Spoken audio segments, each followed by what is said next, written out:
Welcome to this week's Help Me Rhonda Show.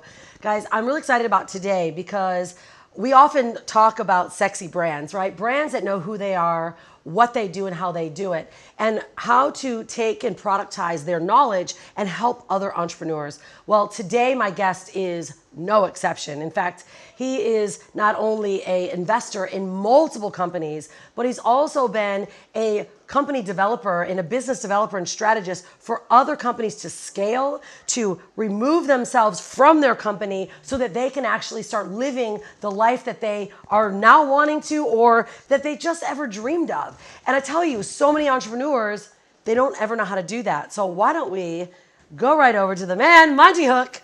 Welcome. Thanks for coming on the show. Thank you, Rhonda. I'm happy to be in the blue chair. I know, you match so nicely. Thank you. I love it. It's really, really cool. So on the show, I talk to so many entrepreneurs, but you are an exception to the rule because most of the entrepreneurs that I speak with are either just in their business, they're in it, right? So I know for you, being a business strategist, and you work with a lot of other CEOs and companies, can you take us down the track of what you've done for other companies or what you do for other companies? Yeah. And how have you gotten to the point you are now, having multiple companies running without you, living in Bali and surfing and enjoying yourself going, what's the next deal? Like, what do I want to do next, right? Yeah, I mean, it's probably best to start right at the beginning. I had my first business when I was 8 years old. Okay. And right. I guess... You're in Honolulu, right? It's good. So it's the long history in business and just been doing it for a long time, which is, I guess, given me the groundwork, laid the foundations that led me to that. But it's certainly not been an overnight thing. It's been a lot of trial and error. Company? I want to know. What did you do? I grew up on a boat in Sydney Harbour. Okay. Not because we were rich. It was because we were poor. It was kind of like a trailer on water. So I just figured out from a very young age that if I want something more out of this life, man, I got to figure it out myself. So I was cleaning boats in the harbour at 8 years old. In the rowboat, scrubbing the side of the seaweed off the side. Not real, much fun for an 8-year-old, but you were making money. It laid the foundations. But you were also learning, that kind of the hustle, the entrepreneurial hustle. Yeah. Was your parents, were they entrepreneurs or business owners? No, in fact, the opposite. They never encouraged me basically for anything. I was, I love them to death, but they were young. They had no idea what they were doing. Yeah. And they gave me what I needed to be successful. But really, I just figured it out myself. So it's kind of in your little DNA. I used to take Kool-Aid. You know what Kool-Aid is? Yeah. I don't know if it's an American thing, Australia. Yeah. So those packets that were sour, but I would put all the sugar in it, and I would make paper boxes, and I would sell them for 25 cents in like 3rd grade, and all the kids would have like purple slicks in their tongue. Yeah. And I got suspended for like 3 days, but it was awesome. I used to make like $10 a week. I think that's cool stuff. That's planting the seed for the future, right? Yeah. All right, so let's get you now where you're at now, because you've developed multiple businesses, but you've done them in a very unique way because you're not face down in these businesses anymore. Not anymore, no. And look, that's part of the long history of being in business, and it's taken me a long time to figure out that actually I'm definitely the worst person to be in the business. And I think this has been a hard lesson for me, and it's a hard lesson for a lot of entrepreneurs, I think, is that when you're in the business, you don't want to give up responsibilities. You don't want to give things up because you like things being done your way and you're used to things being a certain way, and that actually stunts the growth. And it's really just through a lot of trial and error with different businesses, and just learning to trust, like learning to put people in place and just say, look, I'm going to hand this to you. You do it your way, and actually giving people the leeway, I guess, to figure it out themselves. Well, okay, but you said something that's important because I think this happens to a lot of entrepreneurs, and I'm one of them. It took me a while to get to the point where I was able to build teams and trust them, because we do want to do it our own way. But I think more importantly, we almost don't know how to teach someone how to run a division or run a spot. And most entrepreneurs don't think that they have the money to hire someone to do it. Let's talk about that because a lot of people are going, I couldn't really hire a team because I don't have the money, so I got to figure it all out myself. But they're burning themselves out. Exactly. And this is what I call the entrepreneur's bet. And that is, you're going to have to, at some point, bite the bullet and take the bet on paying somebody else. Yeah. And this is the hard part because you're taking money out of your own pocket. And what happens typically in business is people start making money. They make 100,000 a year, 150 grand a year or whatever, and you can do a lot of that on your own, right? And then you basically build your lifestyle around that money. And then if you want to grow it, then all of a sudden you've got to take money out of your pocket, right? And that's the hard part. And that's what I call the entrepreneur's bet, is you've got to take the bet that you're going to take money out of your pocket, give it to somebody else, and it's going to yield you something on the other side of that. And sometimes it does, and there's a lot of figuring out along that way. But if you don't take that bet, then you're just going to stay small. Yeah. Okay. So what would you say then? An entrepreneurship do. Like, how do they find the right people, right? Like, how do they do that? And then what if you don't know? Like, I use the term SOP, right? Standard operating procedure. Yeah. What if you actually don't know the standard operating procedure? Yeah. How to hand it off to someone? Do you have to find someone that already understands that area or that division in your company? Yeah. So what I would say is this: I think where a lot of entrepreneurs go wrong with trying to hand things over is trying to hand things over which are things that they don't like. First of all, so example. If you are a small team, and what I say to people is there's nobody to sell the product or the service better than you. As the CEO, the founder, you should be doing that for as long as you can, because nobody can do it as well as you. But this is just one example, but what people try to do is they try to give that away. It's like, okay, well, I'm not the best salesperson in the world, so I'll try to find a salesperson. But typically what is a better approach is the entrepreneur getting their time back, right? So probably the best place to start is a virtual assistant or a personal assistant, getting your time back so you can focus on nothing but the highest value activities. And the way I explain it is this: I explain it like clearing your plate. So let's say every 3 months you went through a process of just taking 20% of the lowest value activities off your plate, right? If you did that 4 times in a year, well, then you're left with 20% of what you started with at the end of the year, right? You do that year on year, right? If you think of anybody who's done anything big in business, like Richard Branson, that's all they've ever done if you really want to break it down into pieces like that. And that just makes it kind of easy for people to understand, because then it's just this constant process of giving away the lowest value and then only focusing on the high value. Then the idea is do that same thing with your team, right? Because if you can nurture your team to be of high value, then you end up with a high performing team. So that is generally the approach that I take. And it's usually in the first stages of business, like somewhere between kind of 3 and 12 staff, you need people who can be generalists, right? Who you can throw stuff at and let them figure out what is their gifts, right? And then let them go through a process of clearing their plate and figuring out what their natural gifts and abilities are. And then you end up with people who you find that they are really good in this thing, and then let them own that department. And they're working there, and they're living within their highest values, and they're working exactly. And that becomes a high performing. That's a culture of high performance. Yeah. Now let me ask you, because I know that you run one of the largest VA companies as well, and you're kind of removed from that. You've developed it and built it. Did you do it this way? Rebuilt it, used the team, and then started the structures of the company? Yeah, absolutely. Yeah. So I mean, when I first started that, well, it was around 2012, and I did everything in the start. Like, I figured everything out, but very quickly I put people in place to manage as much as possible. And I went through this process, and even to this day now, I still do some sales, right? But yeah, very much that process of giving things away. And it's through that I actually grew the business, because I've been teaching people this kind of methodology, I guess, of how to get your time back to focus on the highest value. And that is the actual thing that helped grow that business. Well, what I liked the most when you and I first met, because you spoke at my very first, and if I have a clip of it, it's going to be awesome, I'll play it. One of my very first events here in Bali, which was over 5 years ago. And your book had just came out, which was the name? Business Hacker. Business Hacker, And it was also, I really wanted you to come because we're also big fans of Tim Ferriss, right? We were part of one of his case studies. So it was quite similar. You're showing people how to leverage other teams, and especially you mainly focus in the Philippine team, right? The Philippine groups. One thing that I hear often with the entrepreneurs, they're like, I want to use the groups in the VA teams in the Philippines or in other outsourced countries.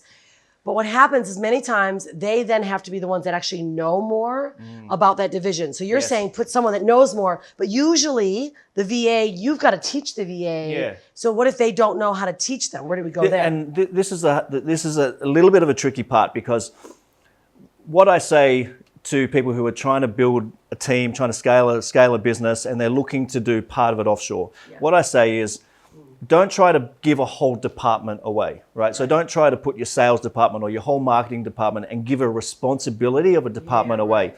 You're better off building from the ground up of the lowest value activities and keeping the highest value activities with you and whoever is the key players in the business. Right. And that is the best way to scale.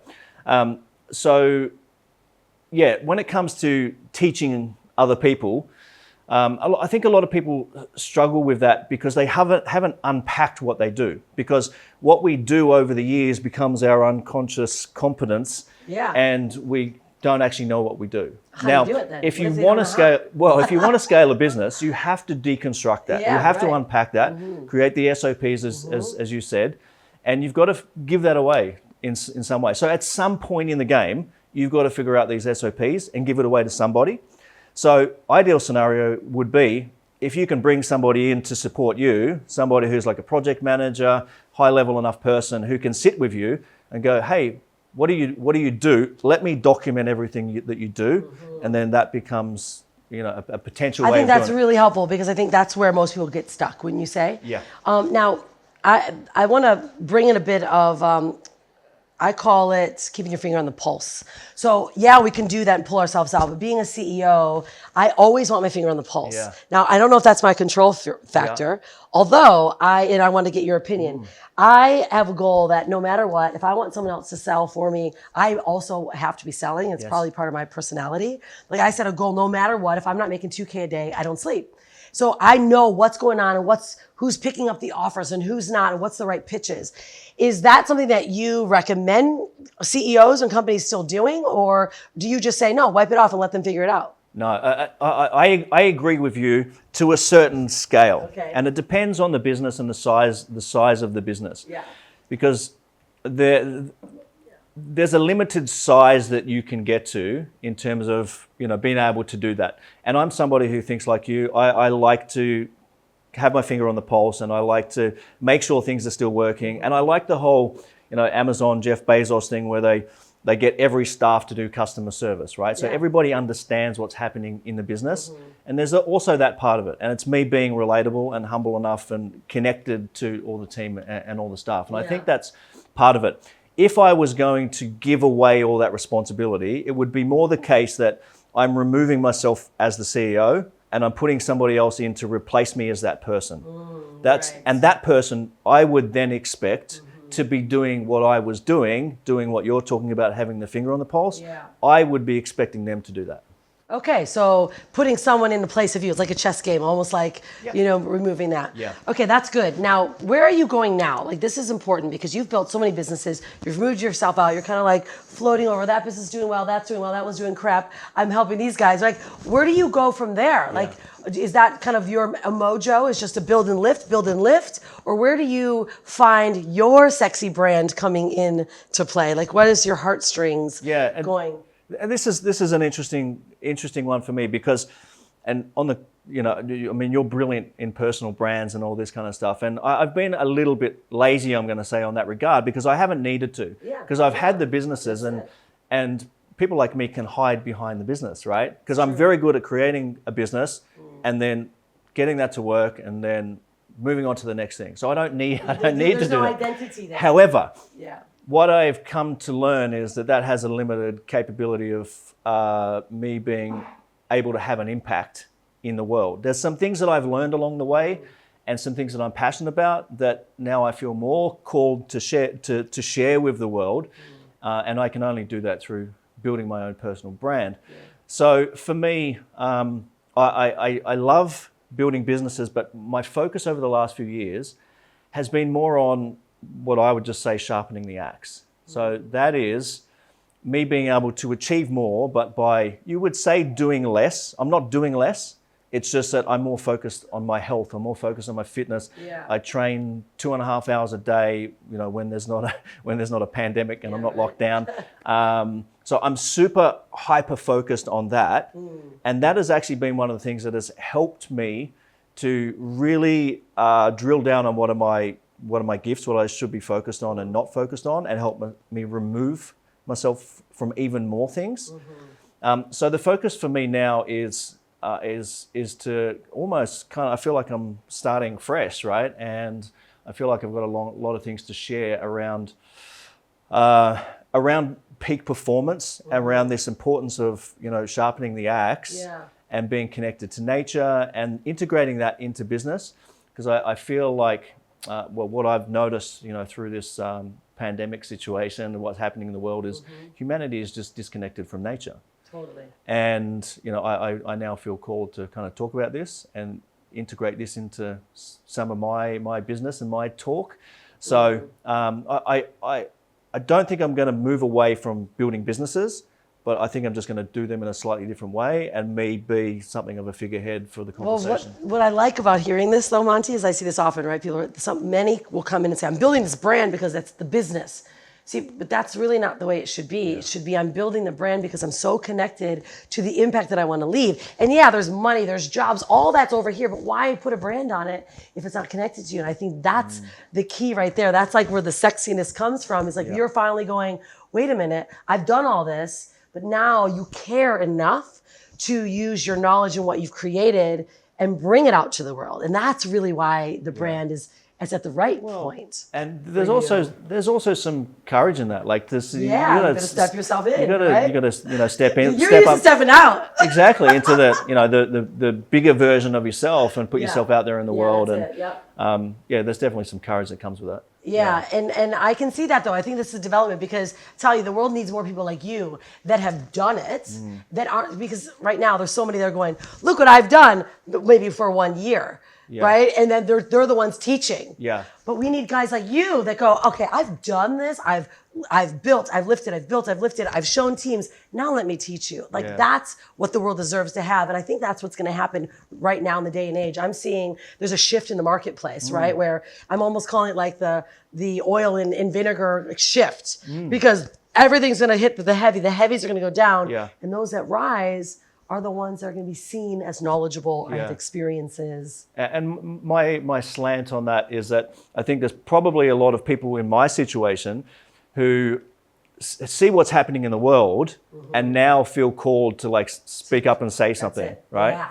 So I think there's a movement of that. And I think there is, we've had this movement in the world of personal development and wellness and everybody's a life coach and a business coach. And that's beautiful for the world because that says something about what people are asking for and the direction of the world. Want to help others. And I think that's just going to keep expanding. I think there's more opportunities there. But I think people maybe like me who have built brands have got to step into that and take a responsibility and not just hide behind the business and go, you know what, I've got to take some accountability for this world that I live in and do something with the platform that I've built. Well, I agree with you, and I'm really excited I want to talk to you more about Lighthouse, but we're going to close this show because I want to talk more deeply about this because we're doing some big projects here in Bali and it deserves its own show. So guys, what do you think? Think about that. Someone that has done it, has been in the ground, that has not needed to showcase themselves as the brand out front, but they're the ones that are really doing the work. See, that's what I call a sexy brand. They know what they do, they know how they do it, and they do it well, and then it's time to emerge. I want you to think that way. But always, now remember guys, we're going to have another show with another expert, but if I don't say this, the show just wouldn't be the same. If you're going to create a brand, create a sexy brand. And if you're going to be anything, be unstoppable! We'll see you next time. Brand awareness is key in today's modern digital era. And with the rapid growth of social media platforms and the simplicity for all brands to compete on the same playing field, business owners have to start getting creative with how their brand message reaches their clients and customers. Hi, I'm Rhonda Swan, the CEO and founder of the Unstoppable Branding Agency and the Sexy Brand Building Formula programs, where we help our clients create a sexy brand through strategic brand marketing, image, and film. I believe every small business owner deserves to stand out in a sea of marketing messages and make their competition irrelevant with the right brand image, brand message, and strategy. If your brand and marketing is well thought out, but design and images look terrible, no one will take your business seriously. If your design is beautiful, but your marketing message isn't planned out so strategically, it will fall flat on its face. That's where our team comes in. We help our clients restructure their brand image with photo shoots and create a winning combination of strategic brand building through impeccable design and great storytelling through film. The world of business has changed.